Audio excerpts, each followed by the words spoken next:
నేను అనుకుంటాను నాయకులందరికీ భద్రత కల్పించవచ్చు, దానికి ఏమి దాంట్లో మినహాయింపులు వచ్చి సమస్యలు తేకూడదు.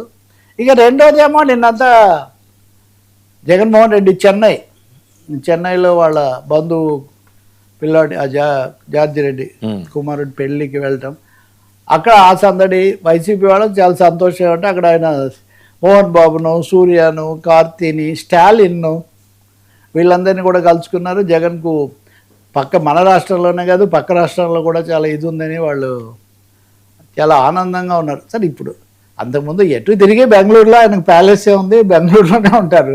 కడప బెంగళూరు ఆ విధంగా క్లోజ్ కూడా. ఇక్కడికి వచ్చేసరికి చెన్నైలో వీళ్ళందరూ ఉన్నారు, కలిశారు కూడా. అక్కడ స్టాలిన్ కలవటం రాజకీయంగా కూడా ఒక విధంగా, అంటే పెళ్ళి కాబట్టి శుభకార్యం కింద మనం తీసుకున్నప్పటికీ కూడా ఒక వాస్తవం అయితే ఇక్కడ గ్రహించాలి. ఎవరైనా సరే ఇప్పుడు ఓడిపోయినంత మాత్రాన నాయకులు పార్టీలు అన్నీ అయిపోతాయి అనుకోవడం విష్ఫుల్ థింకింగ్. వాళ్ళు అనుకోవటమే. ఇప్పుడు చంద్రబాబు నాయుడుని ఏదో జైల్లో పెడితే తెలుగుదేశం పార్టీ అయిపోతుంది అనుకుంటే ఎంత పొరపాటు. ఇప్పుడు 11 సీట్లే వచ్చాయి కాబట్టి ఇంకా జగన్మోహన్ రెడ్డిని వైసీపీని ఖాతా చేయక్కర్లేదు అని కూటమిలు ఎవరన్నా అనుకున్నా అంతే. ఇప్పుడు పవన్ కళ్యాణ్కు 1 సీట్ కూడా గెలవలేదు 2 సీట్లలో. అంత మాత్రాన మళ్ళీ ఆ పార్టీ వచ్చి ఆయన ఉప ముఖ్యమంత్రి రాష్ట్రంలో చక్రం తిప్పట్లేదా?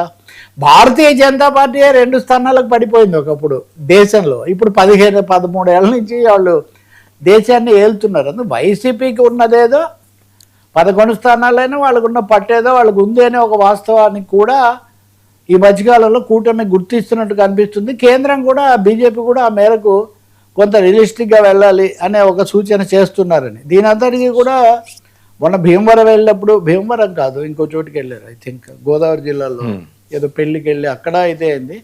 ఇప్పుడు చెన్నై ఇవన్నిటిలో కూడా జగన్మోహన్ రెడ్డి తన కోటలో నుంచి బయటికి రావాలి, ప్రజలను నాయకులను కలుసుకోవాలి సార్.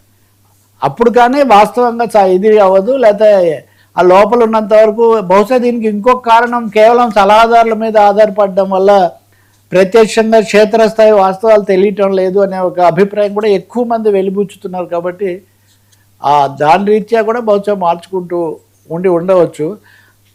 మనం చెప్పుకోవాల్సింది వీళ్ళందరితో పాటు విజయ్ కూడా వచ్చి కలిసాడు.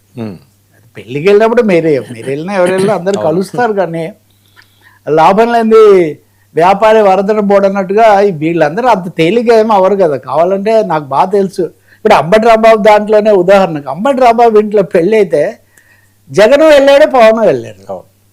పోలీసులు ప్రత్యేకమైన శ్రద్ధ తీసుకుని, అప్పుడు జగన్ ప్రతిపక్ష నాయకుడే, ఈయనను ఒక దారిలో పంపించి ఇంకో ఇవన్నీ చేస్తుంటారు పెళ్ళిళ్ళలో, అవన్నీ సర్వసాధారణమే. కాబట్టి I think Jagan reaching out to public and అని అనిపిస్తుంది వీటన్నిటిని బట్టి చూస్తే.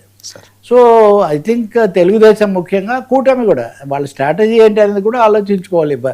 సింగిల్గా మనం ఇందాట్లా ఒకటే దాని మీద చేస్తే నడవదు అనేది అయితే ఒకటి అర్థమవుతుంది సార్. ఇంకోటి కూడా మొన్న రోజా జోగి మాట్లాడుకున్నారని ఒక వీడియో విడుదల చేశారు. అది చూసినప్పుడే నాకు అర్థమైంది ఇది దీనికి ముందు ఏదో ఉంటుంది. ఇప్పుడు నేను మీతో మాట్లాడుతున్నాను, అది మీకు అది తెలియదు, అది ఇది అని. నేను నిజాన్ని మనం ఏదో మాట్లాడుతుంటాం, హఠాత్తుగా ఎందుకని అటువంటివి ఇలాంటి లీకులు వీడియోలు ఒకరినొకరు తిట్టుకోవడాలు శుద్ధ దండగండి. వీటి బదులు వ్యూహాలు జనంలోకి వెళ్ళటము, సమస్యలు చేయటం చాలా చాలా మంచిది. ఇవన్నీ ప్రజలకు విసుగొచ్చేస్తున్నాయి. ఇంకా మొన్న చూసాం కదండి, బూతులు తిట్టాడు. ఆ బూతులు తిట్టిన ఆయన సినిమా ఎలా పోతుందో ఆ తర్వాత వాళ్ళ తండ్రి కొడుకులు ఇద్దరు క్షమాపణలు చెప్తున్నారు. అసలు అది ఎందుకండి అంటే మన ప్రజలు మరీ వెకిలిగా ఉన్న వాటిని ఆదరించరండి ఎవరు చేసినా కానీ. అదే అయితే గుణపాఠం వీళ్ళు నేర్చుకోవాల్సి ఉంటుంది. అత్యుత్సాహవంతులు వంధిమాగదులు మేము భలే చేసామని మిమ్మల్ని మెప్పించడం కోసం ఇట్లాంటివి చెప్తుంటే వాటిలో కొట్టుకుపోవాల్సిన అవసరమే లేదు. ఎవరి ప్లస్ పాయింట్లు వాళ్ళకు ఉంటాయి.